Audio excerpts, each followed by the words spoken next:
Good day once again. The title of this presentation is System Deep Dive, Leadership and Governance in Nigeria. Was presented by me at the Pharmacist Leadership Stimulant Program, PLSSP, webinar series on Saturday, 20th May 2023. The subject area within this conversation, this presentation, were leadership, politics and governance, the Nigerian state, public service, unions and professional associations, and behavioral change to drive the call and also the advocacy for getting things done better by young pharmacists and indeed all aspiring visionary leaders. It might interest you to ponder why leadership and governance. As you are aware, it is indeed, irrespective of your career, a pharmacist, a physician, an accountant, an engineer, whatever is your career, your vocation. Once you are a prospective visionary and patriotic citizen, it's then good for you to know and participate in the affairs of your country for positive nation building. Because it's only when we get involved and take part and contribute our individual quota that the nation can get better. The need to have a glimpse on bureaucratic nature of government in Nigeria and also illustrate the simplest link easily available to pharmacists and indeed any enthusiast, any professional to interact and tap from such structure. I have said this in several fora that countries that have visionary plans and developmental prospects have a dedicated course that they send their leaders and prospective leaders to undertake. For instance, in United Kingdom, there is a course, PPE, Philosophy, Politics and Economy, that leaders at different levels are exposed to so as to understand the concept of their nation state, how politics plays around improvement of economy and aligning the leaders to have a common understanding to have the country first. In Nigeria, we also have similar arrangement, even though it's for technocrats and leaders and captains of industry, where they are exposed to strategic policy and strategic studies at NIPS to acquire the member of the National Institute designation. There are indeed 4 levels of governance that this presentation is focusing on. The state, as in the structure of the federation, public service, government enterprise, unions and professional associations. For leadership, I tried on this slide to illustrate the basic concepts and also the goals, aspirations of leadership. It must be stated that leadership is the art of deploying skill and power to influence the attitude and behavior of others to willingly pursue a given objective. Power is the ability to convince others to accept your will or vision. It's also important to reiterate here that power is divided into 4. There is reward power, cohesion power, reference power, and technical power. I align with this school of thought because it illustrates to my audience what revolves around power. Indeed, there are some very important quotations on power, like there is one by a renowned artist in Asia where he says, the power is like grains of sand. The more you grab it, the more it gets and slips out of your hand.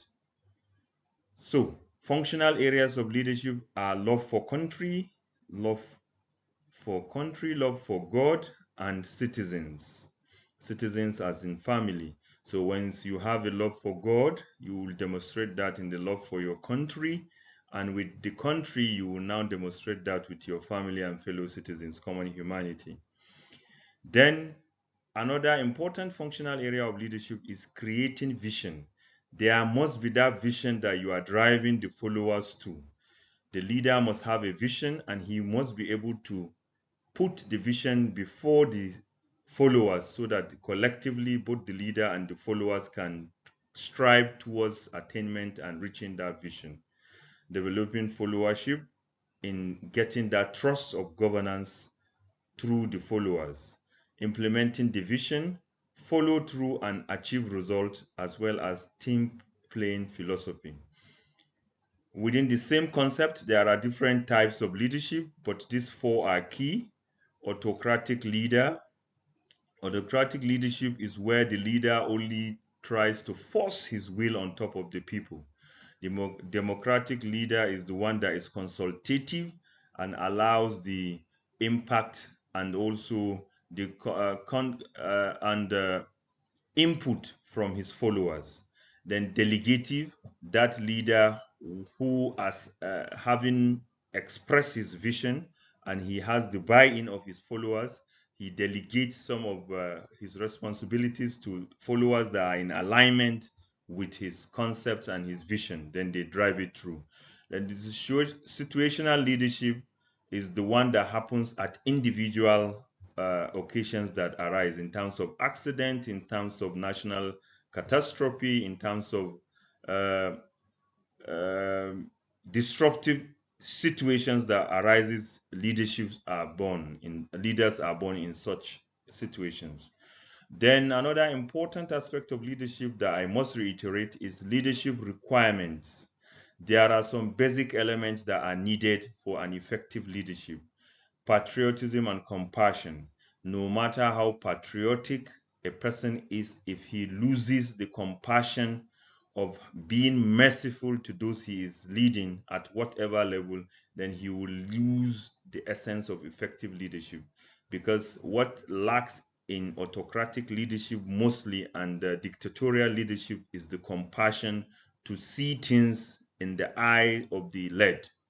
The leadership by example, where somebody needs to demonstrate servitude to leadership as a servant leader, you lead from the front, not only commanding and saying people should do one thing while you are doing the other that is directly opposite to what you are saying people should do. Effective communication skills, this is also very key at whatever level.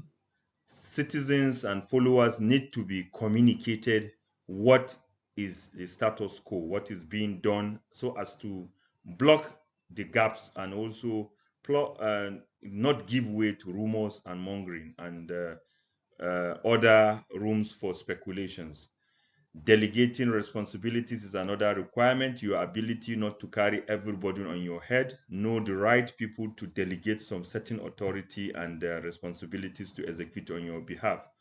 Demonstrate expertise and competence. This is very key. You cannot just be a leader without having the requisite expertise, experience, and understanding to lead through. So leadership is not for the ignorant or unskilled or illiterate. Discipline and focus. You must have the discipline to be patient and also follow through with rules and responsibilities. You should be able to be seen to respect basic set out rules for the common good of all. Then you have to remain focused, not be too emotional and lose focus and end up leaving the ball. Then continuous monitoring and evaluation. This is also very key, and without it, you cannot have effective delegation of responsibilities. When you delegate responsibilities, you should continuously on periodic level monitor and evaluate what you have given. The authority you have given, how is it being used? What is the feedback from the led and so on? That's by which decisions are implemented. The interaction between government and citizens and government and businesses, as well as internal government operations, speak to governance. Good governance means a modern, democratic, participatory, and transparent approach to politics and political administration, with special attention given to its developmental aspirations.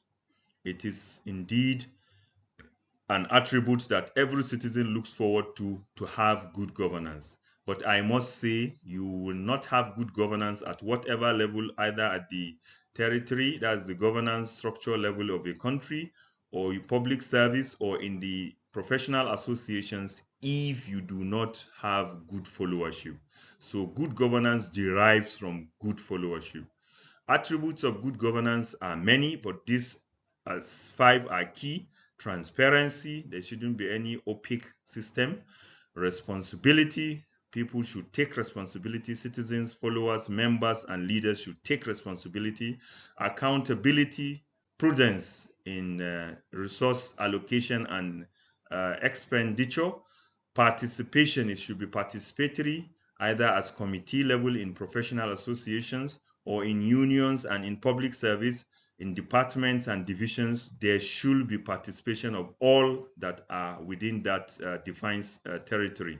In country, there should be equal participation from legislature to executive and representative governance.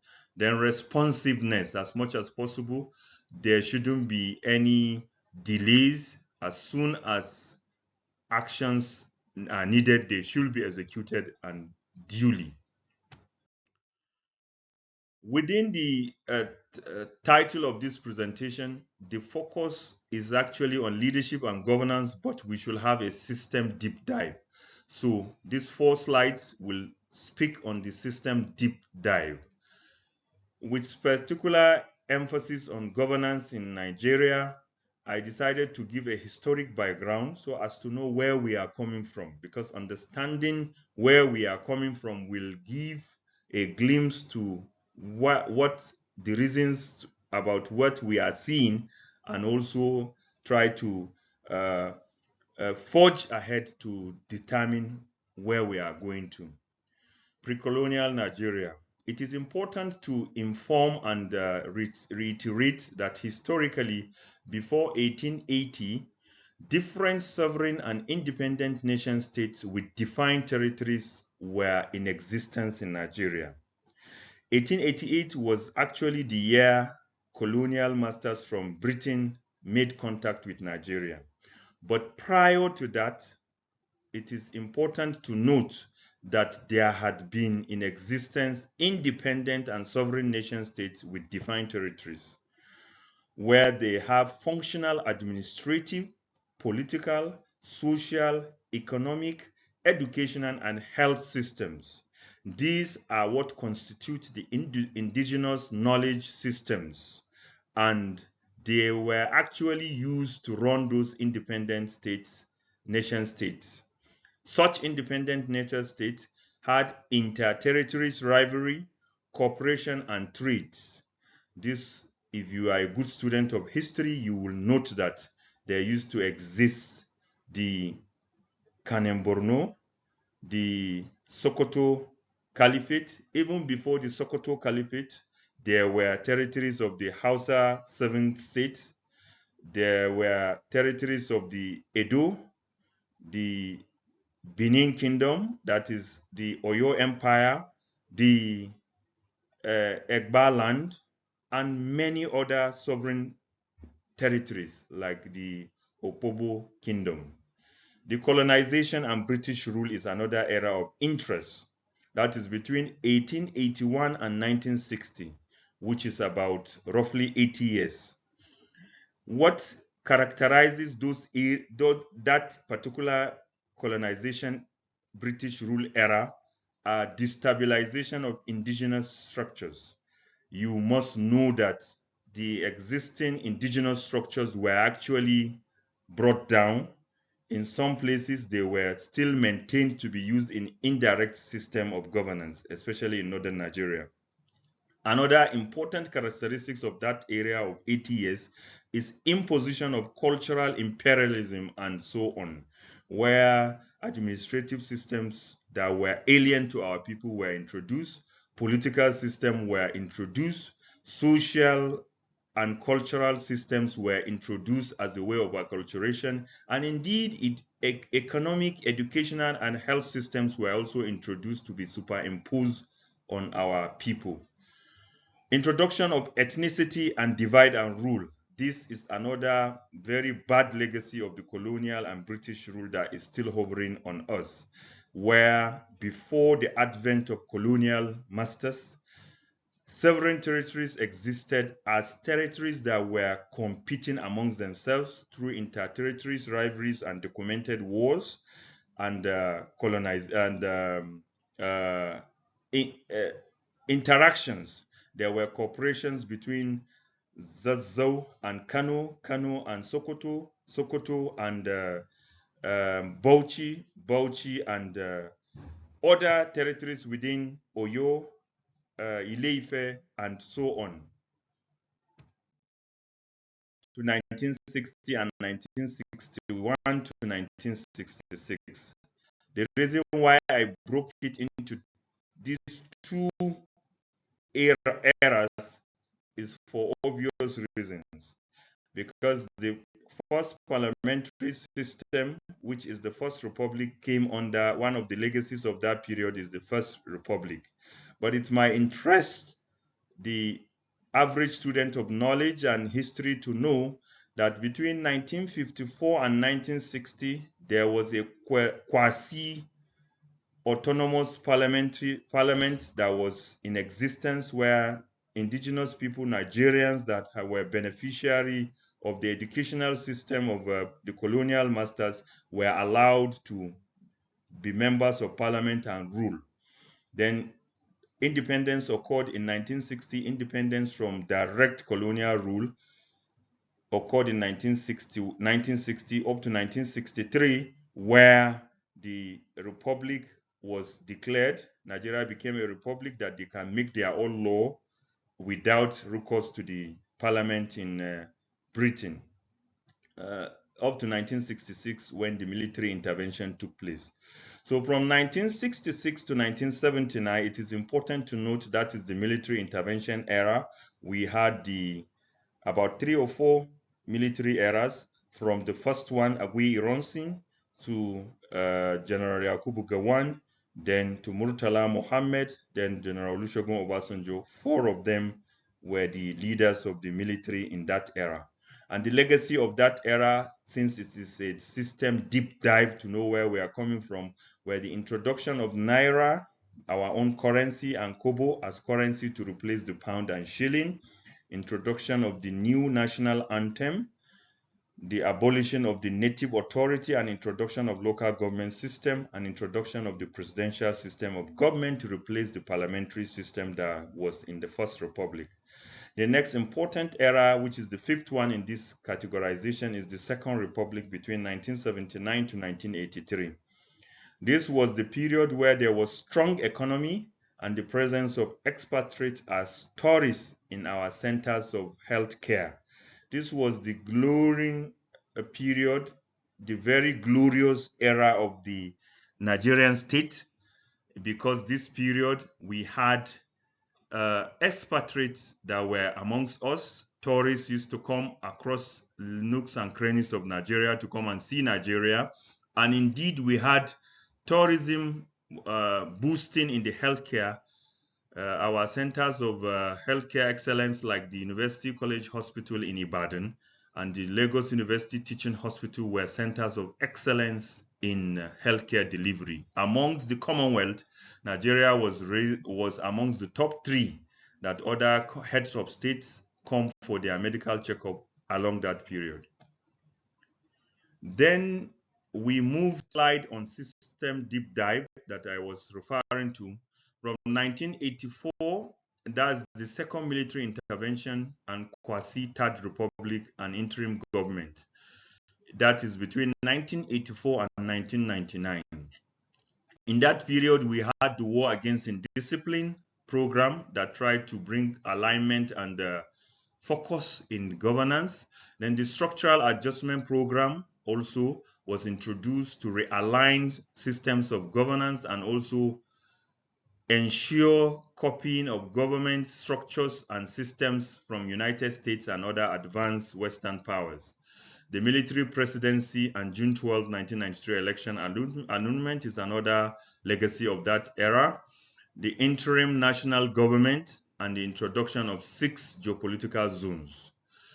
The next important era is the Fourth Republic and return of civil rule from 1999 to date. It is important to note that it is the legacy of this era that we have had stable civilian to civilian transitions, which had never happened before 1999. We were also able to have the mass brain drain Japa syndrome due to the failure of some seeming systems that the young millennials, the Generation X, Gen Z, feel they cannot move along this trajectory. They had to just move out. But what a lot of the young people fail to understand that they were actually used, or rather, they became ready-made tools for the foreign countries they have moved to, because Nigeria had invested adequately to bring them to good raw materials. Because if they have not had good quality education in Nigeria, they wouldn't have been ready-made raw materials to block in opportunities and available vacancies in those countries. So this is a point to ponder, that indeed, even with the seeming failure of governance and the failure of systems, our products from the same perceived failed systems are actually sought after globally. And wherever they go, in Europe, in Americas and Canada, Australia and Asia, they become top notch and also had elements to crack, because in every team they belong, they excel based on the impetus and also the background, the foundation they have in our educational system. That is a kudos to Nigerian system. Then another legacy is the national reawakening and the push for good governance. So to wrap up, what is important in this conversation, as far as I'm concerned, is to do some analysis of the problems and the solutions. We need to look at what is actually the problem of the systems, that is in terms of leadership and governance, the recruiting process and recruitment processes and so on. The questions and issues to ponder on as citizens. There is no right-thinking citizen that will not take a time to ponder on these things. One of it is, what were the impact of colonization on the citizenry? We must interrogate what is the impact of the colonial rule for 80 years in Nigeria. A lot of scholars and studies have been done, and they have touchlight to show that it is the impact of colonization, the negative impact, that we are still suffering in post-colonial Nigeria. Unfortunately, there were some moves to deconstruct those impact or those engineering that were put in our system through the educational system and the systems of running the industries, the developmental plan. What is the economy designed for? Is it just to harness raw materials for feeding Western powers and resources and so on, Western industries and so on? Is it just to serve as a tool for implementation of the imperial system? These we need to interrogate as educated citizens that have the notion of trying to see where we are coming from. Then, have we as citizens deconstructed the effects of colonization? Your guess is as good as mine. The restructuring debate, parliamentary versus presidential system, or adoption of any suitable indigenous administrative system, is another thing to ponder over. Don't we have good systems? Because the parliamentary British system, the presidential American system, these are all alien. What can we do to enrich the indigenous administrative system that we have from the TIB system. This is the TIB traditional system of rule, the Nupe traditional system of rule of rotational headship in the Esunupe stool, the system indigenous to us. What can we adopt? The system in Arokpa in southeast, where the age grade system and unions lead. We need to ponder over this. The issue of leadership recruitment process at all levels, be it at the government, political party systems, the unions, the public service, and also the professional associations. Then the last but not the least is youth and women participation in leadership and good governance. That is also key. Another aspect, which is the state, public service, unions, and professional associations, I must say this revolves around politics, governance, and decision making with the subject matter of behavioral change approach, which I have done justice to this presentation in one of the previous videos. So it will be good you watch that presentation on the same YouTube channel on politics and decision making. I delved into it in a large way and broadly. So it will be good you go and watch it. The clarion call remains: you should get involved to get due change for a progressive and better society. You must know that you should be the change you want to see. Change begins with me and you is another important message that has been by the National Orientation Agency. And this is a quotation that has been there for us to note that good leaders benefit all, just as bad leaders suffer all too. In conclusion, as an educated citizen of Nigeria, and indeed citizen of any country you are, you should strive at all times to be a patriotic citizen to contribute your quota in nation building. The ball is in your court, being you can either improve on the status quo or maintain it. The sky is your starting point. Thank you for listening and watching.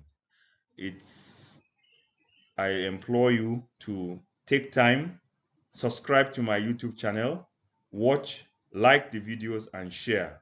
Thank you, and God bless.